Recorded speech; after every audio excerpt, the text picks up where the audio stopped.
Hola a tothom. Jo sóc la Lorena Martínez, la responsable d'Educació Pública de la UGT de Catalunya. I jo sóc l'Anna Martín, responsable de la UGT d'Educació Pública a la ciutat de l'Hospitalet. En aquest vídeo us explicarem i us farem un resum de la resolució de les adjudicacions d'estiu. Us volem recordar que és molt important que us llegiu a part la resolució perquè allà surten coses molt específiques que potser en el vídeo no ens atenim tant. Per enfocar aquesta xerrada ho hem dividit en 6 blocs, que en primer terme explicarem què són les adjudicacions, qui hi participa després, el calendari per fer les sol·licituds de la fase d'elecció, quin és el procediment d'adjudicació, quan es resol i finalment els calendaris de xerrades que farem nosaltres com a sindicat. En aquesta diapositiva us expliquem què són les adjudicacions d'estiu. Les adjudicacions d'estiu serveixen per optar a cobrir llocs vacants de cara al curs vinent. Totes aquelles persones que vulgueu treballar de cara al setembre podeu fer-les. Qui participa a les adjudicacions d'estiu? Doncs participa el personal funcionari de carrera, totes aquelles persones que no tinguin plaça definitiva, aquelles persones que es vulguin demanar una comissió de serveis i les persones que demanin anar amb l'article 25. Seguidament, aquelles persones que hagin de fer la fase de pràctiques a qualsevol procés selectiu. I després va el personal interí. Recordar que el personal interí ha d'haver treballat mínim un dia durant el curs per poder participar en aquestes adjudicacions i, molt important, tenir el requisit de la formació pedagògica i didàctica per poder fer-ho. Per presentar les sol·licituds hi ha diferents terminis. Primer de tot, el personal funcionari de carrera i el personal que ha de ser destinat en pràctiques i que ja ha aprovat les oposicions ho ha de fer del 24 d'abril al 8 de maig. Després hi ha un període per les persones que estan acollides a l'article 25 i que ho han de fer del 9 al 22 de maig. Després van els interins, que ho han de fer del 14 al 23 de maig. Finalment, per les persones que aprovin les oposicions ara a l'abril, s'obrirà un període extraordinari del 19 al 20 de juny. A més, també hi ha les propostes de direcció, que aquestes les formalitzaran les direccions del 21 de maig fins al 6 de juny.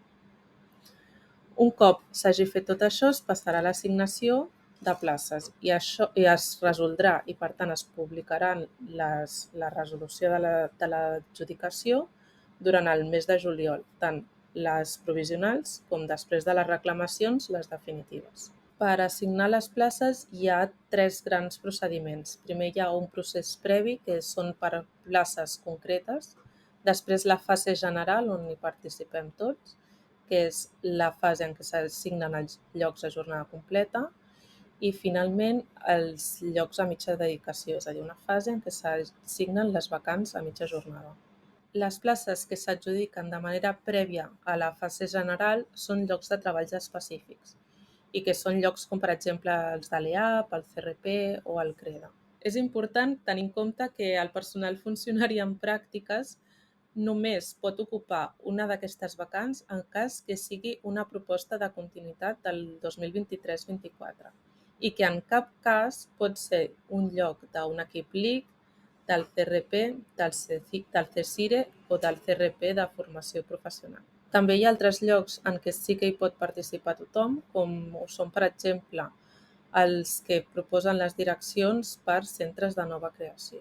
En el cas d'aquestes vacants que hem dit que van en unes adjudicacions prèvies, és important tenir en compte que si no són una proposta de continuïtat, aquestes places s'han de fer públiques.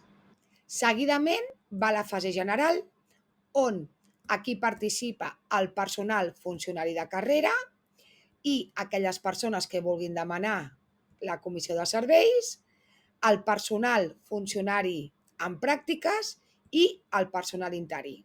És important tenir en compte que hi ha persones que han de participar de manera obligatòria. Aquestes persones són les funcionàries de carrera sense plaça definitiva i les funcionàries en pràctica. En el cas del personal funcionari, només es pot participar per un cos docent.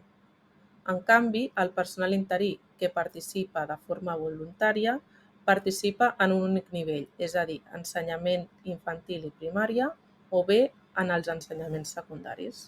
És important tenir en compte quins llocs s'adjudiquen. Per una banda, s'adjudiquen llocs ordinaris, que són els llocs corresponents a les especialitats. El personal funcionari de carrera i interí poden optar a llocs de totes les especialitats que tinguin reconegudes. En canvi, el personal funcionari en pràctiques ha d'optar sí o sí per llocs de l'especialitat d'oposicions.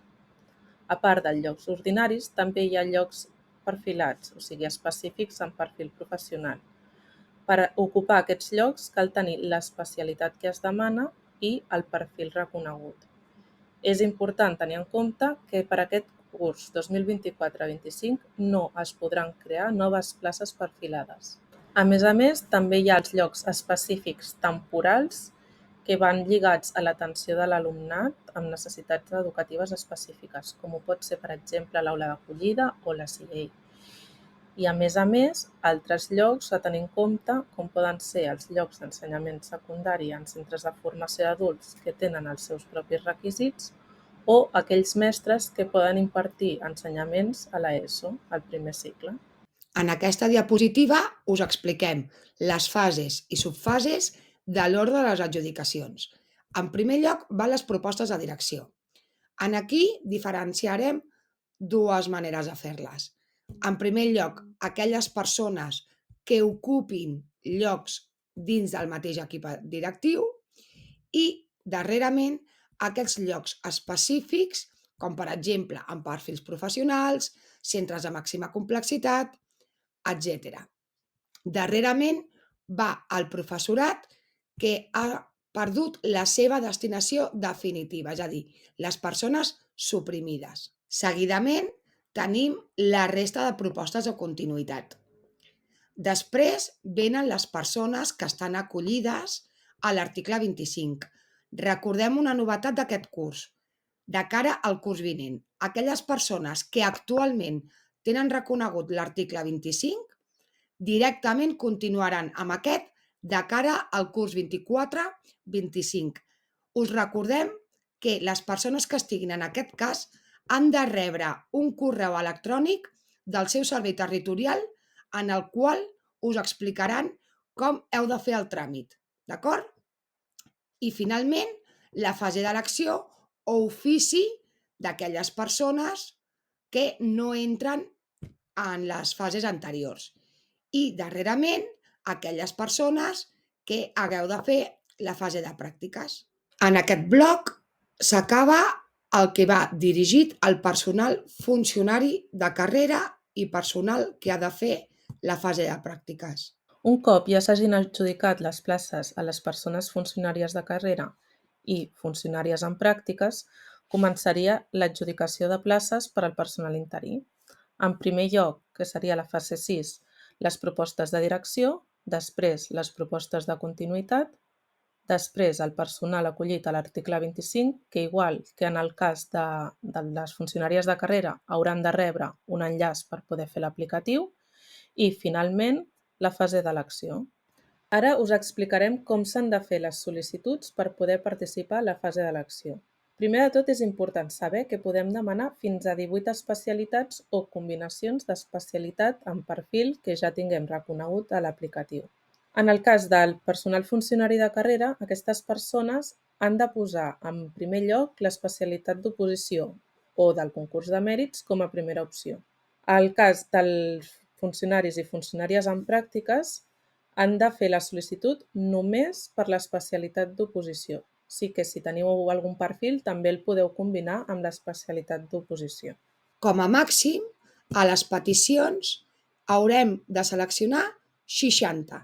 Dins d'aquestes peticions poden ser o bé centres específics, podem posar zona, municipi, etc. o barrejar-ho tot. És important que sapigueu que si poseu un municipi, els centres de màxima complexitat, els centres de formació d'adults i els centres d'educació especial no sortiran. En el cas que vulguem optar a treballar en aquesta tipologia de centres, els haurem de demanar específicament. En el cas del personal interí, sí que tindreu un mínim de peticions, que en aquest cas seran 30. Per tant, el personal interí podreu fer mínim 30 peticions o com a màxim 60. Cal recordar, i és important que sapigueu, que podeu fer la selecció de tota Catalunya, independentment del servei territorial on estigueu actualment. En el cas del personal funcionari de carrera que no tingui plaça definitiva, és molt important que endreceu les comarques per ordre de prioritat. Per què recomanem que les endreceu? Perquè en el cas que feu les vostres 60 peticions i no us assignin cap plaça d'aquestes, l'aplicatiu passarà a mirar les comarques i tindran en compte l'ordre de preferència. Si vosaltres no les endreceu, com ho fa l'aplicatiu? Doncs ho endreça ell mateix per ordre alfabètic. Aquest tràmit és igual per a aquelles persones que han de fer la fase de pràctiques. Molt important, en el moment que acabeu de fer la sol·licitud, que podeu anar fent desar i tornar-la a fer un altre dia, però quan doneu el botó de finalitzar i s'us descarregui el PDF, us heu de fixar molt i molt bé que a dalt, a l'esquerra, surti enviada. Per què diem això? Perquè molts cops ens hem trobat amb persones que l'han deixat com a provisional. Per tant, recordeu, fixeu-vos que posi enviada. En aquest supòsit de comissions de servei, és molt important que sapigueu que aquelles persones que ja tingueu demanada i assignada una comissió de serveis i vulgueu continuar en el centre i l'equip directiu us faci proposta de continuïtat, no heu de fer res. Aquest apartat és per a aquelles persones que demanen una comissió de serveis per primera vegada. Recordem que per tal de demanar-la hem de complir amb un d'aquests supòsits. Un cop ja s'hagin adjudicat tots els llocs a jornada completa, passem als llocs que són a mitja jornada. En aquest cas, només hi participa el personal interí i és sempre de manera voluntària, és a dir, ningú té l'obligació de demanar places a mitja jornada. De la mateixa manera, el personal interí que vulgui demanar mitja jornada però no vulgui demanar jornada sencera, també té aquesta possibilitat. De la mateixa manera que els llocs a jornada completa tenen un ordre d'assignació, això també passa amb els llocs a mitja jornada.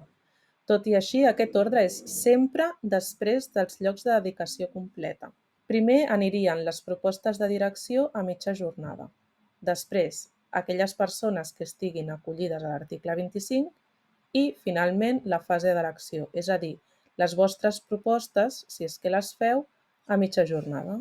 En el cas de les mitges jornades, també s'ha de fer una sol·licitud explícita per les mitges jornades. Aquesta sol·licitud es fa des del mateix aplicatiu que el de jornada sencera i llavors podeu triar fer només jornada sencera, mitja jornada o bé totes dues. Quan feu les peticions a mitja jornada, heu d'especificar, per una banda, les especialitats per les quals voleu participar i, per una altra, s'ha de fer un mínim de 10 peticions i un màxim de 60. Igual que en el cas de la jornada sencera, les peticions poden ser de centre o poden ser de municipi, zona o comarca. En el cas que no siguin de centres, no s'inclouen els centres de formació d'adults, ni els de màxima complexitat, ni els centres d'educació especial. Bé, aquesta diapositiva també és molt important. Durant el mes de juliol sortirà la resolució provisional de l'assignació de places. Un cop surti aquesta resolució, tindreu 2 dies hàbils per tal de fer qualsevol reclamació. Important, en aquest temps, aquelles persones que hagueu demanat comissió de serveis i us l'hagin assignat, podreu fer la desestimació aquesta. Un cop surti la resolució definitiva, que serà cap a finals més o menys de juliol, ja sabrem on anirem a treballar el dia 1 de setembre. Us informem que a part de fer aquest vídeo per arribar a tothom, farem assemblees específiques a diferents territoris. El dia 24 d'abril es farà a Tarragona, al Barcelonès exactament a Badalona, Barcelona Consorci es farà a Barcelona, Terres de l'Ebre es farà a Móra d'Ebre i comarques gironines que ho farà en format online per poder arribar a tothom. Seguirem pel dijous 25 d'abril. Es farà a Terres de l'Ebre, en aquest cas a Tortosa, el Barcelonès ho farà a l'Hospitalet i Lleida, el Pirineu i Aran ho faran de manera telemàtica. Seguim amb el dia 29 d'abril. Us oferirem xerrades al Baix Llobregat, a la seu de Cornellà, a Maresme, a la seu de la UGT de Mataró, al Vallès Oriental, a Granollers, el Servei Territorial del Penedès el farem telemàticament i el dia 30 d'abril l'oferirem al Vallès Occidental, a la seu de Sabadell. Us recordem que aquestes assemblees seran obertes per totes les persones que vulgueu participar, independentment que sigueu d'aquell territori o no. Aprofiteu i vingueu si teniu qualsevol dubte i així us podrem ajudar i intentar resoldre'ls. Després de veure el vídeo i d'assistir, en el cas que pugueu, a les diferents assemblees i xerrades que fem arreu del territori de Catalunya, si encara teniu dubtes, us podeu posar en contacte amb nosaltres, amb els diferents referents de cada zona i de cada territori. A més, anirem penjant contingut a les nostres xarxes socials i farem més vídeos aquí a YouTube, així que si us subscriviu al nostre canal els podreu veure directament. Des de l'equip d'Educació Pública de la UGT de Catalunya esperem que aquest vídeo us hagi servit i si teniu qualsevol dubte, poseu-vos en contacte amb nosaltres. Moltíssimes gràcies!